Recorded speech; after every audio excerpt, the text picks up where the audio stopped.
kita bisa diperkenankan ya oleh teman-teman Bea Cukai untuk melihat langsung gudang penimbunan atau penampungan salah satu PJT di Pelabuhan Tanjung Perak, Surabaya.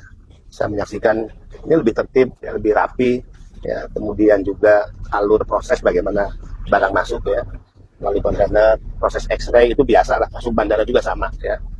Tapi secara substantif sebetulnya ya sejak awal kita sampaikan kepada para PMD. Dulu di bulan Desember itu adalah bulan situasi kritis sehingga ada proses penimbunan yang mencapai 2, 3, bahkan sampai 4 bulan. Karena itu masa transisi. Tapi saya tegaskan bahwa apa yang dilakukan oleh Bea Cukai jangan disalahkan bahwa ini seolah-olah maunya Bea Cukai. Ini karena ketertundukan pada aturan.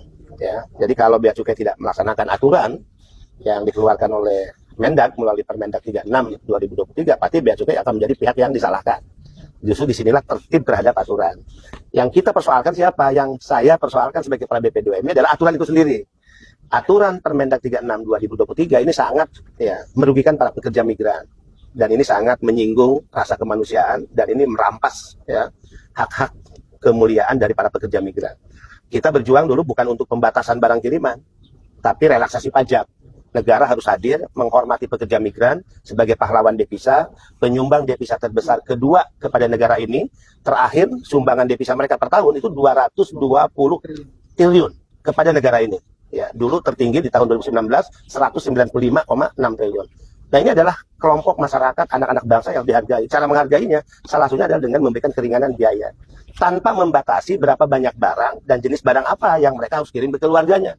Sebetulnya itu perbedaan secara prinsip ya antara apa yang diperjuangkan BP2I dengan peraturan yang dikeluarkan oleh Permendak. Sehingga saya janjikan setelah kunjungan Semarang kemarin, hari di Surabaya, saya akan mengajak Presiden untuk menyampaikan dan memohon kepada Bapak Presiden untuk memerintahkan ya Menteri Perdagangan mencabut ya, Permendak 36 yang jelas-jelas tidak memiliki keberpihakan kepada pekerja migran Indonesia. Yang kedua, saya selalu menghimbau seluruh aparat negara di Republik ini stop cara berpikir untuk mencurigai pekerja migran. Jadi jangan kalau pekerja migran membawa atau mengirim barang dengan jumlah banyak dicurigai untuk komersil, dicurigai untuk bisnis, ya. Sehingga saya sering menyindir, curigailah mereka para pejabat negara bahkan yang kalau keluar negeri belanja-belanja akhirnya agar bebas pajak nyelundupin barang lewat jasa penerbangan milik negara juga, Garuda. Itu banyak contohnya, mobil mewah diselundupin. Kemudian sepeda-sepeda mahal Brompton diselundupin. Ini kan kejahatan yang justru dilakukan oleh mereka yang memiliki atributif kekuasaan di negara ini. Atau curigai juga orang Indonesia yang kerjanya ya dengan visa turis ke luar negeri belanja-belanja. Waspadai mereka, barang yang mereka bawa dengan cara apa? Ya, apakah melalui prosedur atau tidak. Tapi kalau PMI, anak bangsa yang selama ini berjuang membantu negara, memberikan kontribusi kepada negara yang sangat besar sebagai penyumbang devisa terbesar kedua, bahkan mereka membantu negara dalam mengurangi angka pengangguran dalam negeri, dicurigai. Ya, saya pikir ini kejahatan juga. Jadi negara harus stop dalam cara berpikir dan mindset kejahatan, dolim, jahat untuk mencurigai anak-anak bangsanya. Nah, negara ini kan dilahirkan sebetulnya untuk membahagiakan rakyatnya, bukan negara yang dilahirkan membuat berbagai peraturan yang menyengsarakan rakyatnya, mempersulit warga negaranya. Itu dolim. Itu jauh dari semangat cita-cita proklamasi dan semangat cita-cita bernegara. Dari kunjungan dua tempat, Semarang dan Surabaya, kita mendapatkan pelajaran penting, ya, bahwa tidak ada cara lain dan bukan sebuah kehinaan jika negara yang terlanjur mengeluarkan peraturan dan itu bertolak belakang dengan kehendak rakyat, bahkan merugikan, maka negara harus mengambil sikap bijak untuk berani mencabutnya. Yang nggak bisa kita rubah itu kan Al-Quran, Alkitab, gitu. Jadi sepanjang dia peraturan perundang-undangan yang dibuat manusia, pasti ada hilafnya, pasti ada kelirunya, ya, dan pasti ada penolakannya ya dari masyarakat dan dianggap kontraproduktif ya dengan kebutuhan-kebutuhan mereka. Kebanyakan yang dikirim ke sini, ya, kita lihat ini ya, ini gudang yang 70% barang yang masuk melalui Tanjung Perak ini ada di sini.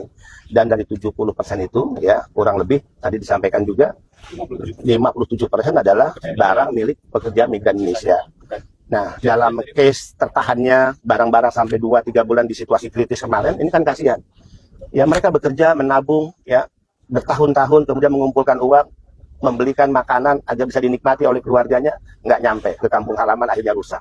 Mereka membeli pakaian, celana, baju, ya, kemudian juga mungkin oleh-oleh lainnya untuk hadiah ulang tahun, nggak sampai di hari istimewa yang harusnya itu bisa digunakan oleh keluarganya. Bahkan barang-barang yang mungkin tujuannya agar dinikmati keluarga digunakan untuk berlebaran. Ini kan dolim menurut saya, sekali lagi dolim. Sehingga tidak ada cara lain, dan ini bukan tanggung jawab Bea Cukai, tapi ini tanggung jawab pihak yang mengeluarkan peraturan untuk berani secara arif, bijaksana, butuh rasa kemanusiaan dan keberpihakan pada rakyat pekerja migran untuk berani mencabut Permendag. Apakah harus ada indikator maksimal mungkin yang antara membedakan barang komersil dan barang tidak? Iya, sebetulnya semangat BP2MI sejak awal kan bagaimana negara memberikan keringanan biaya, relaksasi pajak. Jadi jangan batasi PMI untuk membawa barang, mengirim barang bagi keluarganya. Kalau misalnya ya negara memutuskan seperti existing hari ini, handphone 2 misalnya, yang diberikan relaksasi pajaknya. Tapi kalau dia membawa 5, kenapa disalahin? Kalau dia juga ingin membeli lebih untuk keluarganya, untuk adik kakaknya yang lagi sekolah, biarkan yang lainnya dikenakan pajak, 2 yang dibebaskan. Baju misalnya, kenapa harus dibatasi 15 potong? Biarlah 15 potong negara membebaskan pajaknya, tapi jika lebih dari 15, biarlah itu dikenakan pajaknya. Dan itu tidak masalah bagi PMI.